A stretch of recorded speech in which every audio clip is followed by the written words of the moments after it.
नमस्कार दोस्तों, कैसे हैं आप सब लोग। आई होप आप सब लोग अच्छे होंगे और अच्छे से पढ़ाई कर रहे होंगे। जैसा कि अब हमारे रीट का जो एग्ज़ाम है वो आप सबको पता है कि 25 अप्रैल को होने वाला है। तो उसी को ध्यान में रखते हुए हम हमारी पढ़ाई को वापस कंटिन्यू करते हैं। तो उसी में उस सीक्वेंस में जो हम रीट के लिए आपके लिए मैंने कुछ वीडियोस डाली थी, उसी में हम आज जो माइक्रो ऑर्गेनिज्म जो कि आरबीएसई बोर्ड की सिक्स क्लास की बुक का 8 चैप्टर है माइक्रो ऑर्गेनिज्म। और ये आपके सिलेबस में मेंशन है कि माइक्रो ऑर्गेनिज्म के बारे में आपको पढ़ना है। तो चलिए हम स्टार्ट करते हैं कि इस चैप्टर में आपको क्या क्या पढ़ना है। सबसे पहले आपको सूक्ष्म जीव क्या होते हैं उसके बारे में, फिर आपको पढ़ना है सूक्ष्म जीवों के प्रकार, उसके बाद लाभदायक और हानिदायक जो सूक्ष्म जीव हैं उनके बारे में, और थोड़ा बहुत आपको पढ़ना है कि सूक्ष्म जीवों से बचाव हेतु सामग्री का उचित रख रखाव हम कैसे रख सकते हैं। तो सबसे पहले हम देख लेते हैं सूक्ष्म जीव क्या होते हैं। जैसे कि आपको नाम से पता चल रहा है सूक्ष्म और जीव, अगर इसको आप अलग अलग करते हैं तो माइक्रो मतलब छोटे जीव जो कि आपको नेक्ड आई से नहीं दिखाई देते, उन्हें हम क्या बोलेंगे, सूक्ष्म जीव बोलेंगे। जैसा कि आपके यहाँ पर बताया गया है कि कुछ इतने छोटे सजीव होते हैं जिन्हें हम क्या आँखों से नहीं देखा जाता, जैसे अमीबा, जीवाणु। एक मिनट,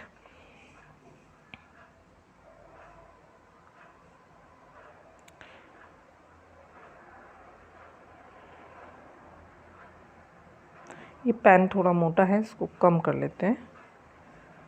ओके, हाँ, तो अब हम इन्हें अपनी नेक्ड आई से नहीं देख सकते, तो उन्हें हम देखने के लिए एक सूक्ष्मदर्शी यंत्र का हम क्या करेंगे, इस्तेमाल करते हैं। ठीक है, ऐसा उपकरण जिसकी सहायता से सूक्ष्म जीवों को आसानी से देखा जा सकता है सूक्ष्मदर्शी यंत्र कहलाता है। ओके, अब हम आगे बढ़ते हैं कि सूक्ष्म जीव क्या होते हैं। और ये सब आपको एक्टिविटीज़ दे रखी कि हम ब्रेड की रोटी पर हम कभी कभार देखते हैं, आप लोग ब्रेड लाते हैं और वो जब 1-2 दिन पुरानी हो जाती है तो उस पर फफूंद आ जाती है, तो वो भी क्या है, सूक्ष्म जीव है। तो इसी तरीके से हम मतलब सूक्ष्म जीवों को हमारे आसपास भी देख सकते हैं। तो ये एक्टिविटीज़ हैं, उन्हें हमें नहीं देखना है, हमें सिर्फ हमारे काम की चीज़ों को देखना है, क्योंकि समय हमारे पास वैसे भी कम है। अगर हम पूरा चैप्टर अगर पढ़ेंगे तो शायद हम इतना कवर अप नहीं कर पाएंगे, तो हमारे जो काम की चीज़ें हम उसी को पढ़ेंगे। अब यहाँ देखिए कि जल की एक बूंद में अनेक प्रकार के जलीय सूक्ष्मजीव पाए जाते हैं, जिन्हें हम सूक्ष्मदर्शी की सहायता से ही देख सकते हैं। अतः सूक्ष्मजीव सामान्यतः हवा, पानी, मिट्टी, गर्म जल स्रोतों, बर्फीले क्षेत्रों, दलदली भूमि अर्थात सर्वत्र पाए जाते हैं। ये जीव जो हैं जीवों के शरीर में भी पाए जाते हैं। प्रति ग्राम मिट्टी में लगभग 2.5 अरब जीवाणु पाए जाते हैं। तो अब आप इससे अंदाज़ा लगा सकते हैं कि सूक्ष्म जीव हमारे जीवन में सब तरफ आपको दिखाई देंगे, चाहे पानी, गर्म जल स्रोत हो, बर्फीले, ठंडा मौसम, जो भी है, सूक्ष्म जीव जो है वो हर जगह पाए जाते हैं। अब इस डायग्राम में कुछ बताए गए हैं, जैसे ये अमीबा हो गया, पैरामीशियम हो गया, ये आपका कवक हो गया, ये आपके जीवाणु और शैवाल, मशरूम, और ये वायरस के डायग्राम। तो इस डायग्राम में आपको इनको दिखाया गया है। अब हम नेक्स्ट आगे बढ़ते हैं, और इम्पॉर्टेंट जो हमारे क्वेश्चंस बनना स्टार्ट होंगे वो यहीं से, इनमें से बनना स्टार्ट हो सकते हैं। तो जो सबसे फर्स्ट हम पढ़ते हैं सूक्ष्म जीवों के प्रकार। सूक्ष्म जीवों के प्रकार में सूक्ष्म जीव 6 प्रकार के होते हैं। आपकी 6 की बुक में मेंशन किया हुआ है कि सूक्ष्म जीवों के 6 प्रकार होते हैं। कौन कौन से? विषाणु, माइकोप्लाज्मा, जीवाणु, कवक, प्रोटोजोआ, शैवाल। इन 6 प्रकार को आपको बहुत अच्छे से ध्यान रखना है। क्या क्या? विषाणु, माइकोप्लाज्मा, जीवाणु, कवक, प्रोटोजोआ, शैवाल। सबसे पहले हम देखेंगे विषाणु के बारे में। विषाणु वायरस बोलते हैं जिसे इंग्लिश में। ये सूक्ष्मतम संरचनाएं हैं जिन्हें सजीव एवं निर्जीव के बीच की योजक कड़ी भी कहते हैं।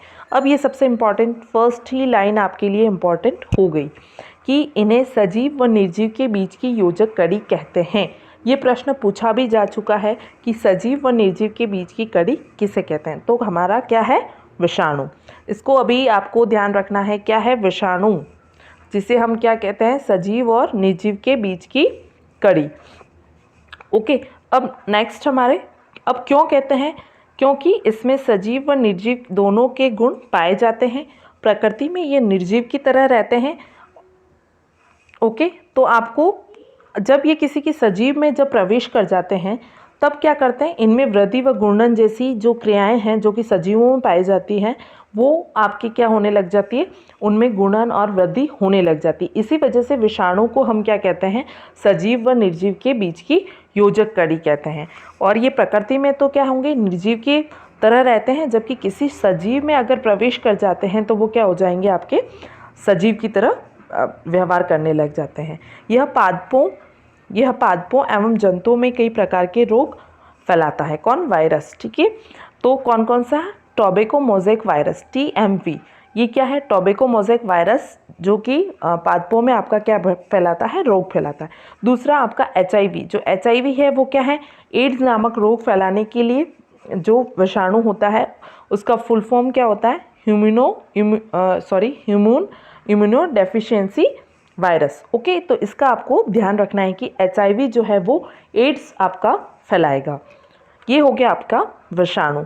तो विषाणु में आपको 2-3 चीज़ें कौन कौन सी इंपॉर्टेंट हो गई आपको ध्यान रखना है। सबसे पहले तो क्या है, सजीव एवं निर्जीव के बीच की योजक कड़ी। ओके, ये आपका सजीव एवं निर्जीव के बीच की योजक कड़ी, एक पॉइंट। दूसरा आपको ध्यान रखना है कि ये जब सजीव प्रकृति में तो ये वायरस क्या होते हैं, निर्जीव की तरह, जबकि सजीव में प्रवेश करते तो इनमें वृद्धि व गुणन होने लग जाता है और ये पादपों और जंतुओं में जैसे कि बहुत सारे रोग फैलाते हैं, जैसे टोबैको मोज़ेक वायरस जो कि पादप में फैलाता है और आपका HIV वायरस जो है वो कि एड्स फैलाएगा। ओके, अब नेक्स्ट जो है वो है माइकोप्लाज्मा। नेक्स्ट कौन सा है, माइकोप्लाज्मा। माइकोप्लाज्मा सबसे छोटी कोशिका है जो जीवाणु फिल्टर में से भी छन जाती है। तो सबसे पहला ही आपके लिए क्या आ गया, एक इम्पॉर्टेंट क्या आ गया, नोट, जो कि नोट डाउन करने जैसा है। तो आई होप आप सब लोग मेरे साथ साथ नोट्स बना रहे होंगे। तो ये देखिए यहाँ पर आपका ये जो है माइकोप्लाज्मा सबसे छोटी कोशिका है। तो आपको अगर पूछा जाए कि सबसे छोटी कोशिका कौन सी है तो आप क्या बताएंगे, माइकोप्लाज्मा। इसके द्वारा पादपों में बैंगन का लघुपर्ण एवं तिल की फिलोड़ी नामक रोग होते हैं। ओके, अब इससे कौन कौन से रोग हैं, पादप में होगा बैंगन का लघुपर्ण रोग और तिल की फिलोड़ी नामक रोग। अगर आपसे इन रोग का नाम पूछे और पूछे कि ये किसके द्वारा फैला जाता तो आपको ध्यान रखना है माइकोप्लाज्मा। अब और एक और इसके लिए इम्पॉर्टेंट चीज़ इसी लाइन में देखिए, इन 3 लाइनों में सब कितना इम्पॉर्टेंट है, तो आप समझ सकते हैं कि RBSE बोर्ड जो बुक्स हैं वो कितनी इम्पॉर्टेंट है।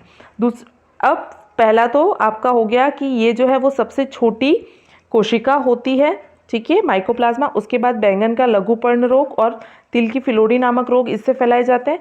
और जो थर्ड चीज़ जो आपके लिए इम्पॉर्टेंट है वो है पादप जगत के बहुरूपिया भी कहते हैं, किसको, माइकोप्लाज्मा को।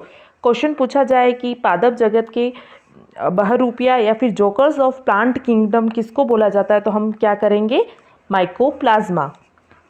तो ये माइकोप्लाज्मा हमारे लिए बहुत इम्पॉर्टेंट है। अब नेक्स्ट हम देख लेते हैं थोड़ा सा जीवाणु के बारे में। बैक्टीरिया, ये क्या है, प्रोकैरियोटिक एक कोशिकीय जीव होते हैं। बैक्टीरिया क्या है, प्रोकैरियोटिक एक कोशिकीय जीव हैं।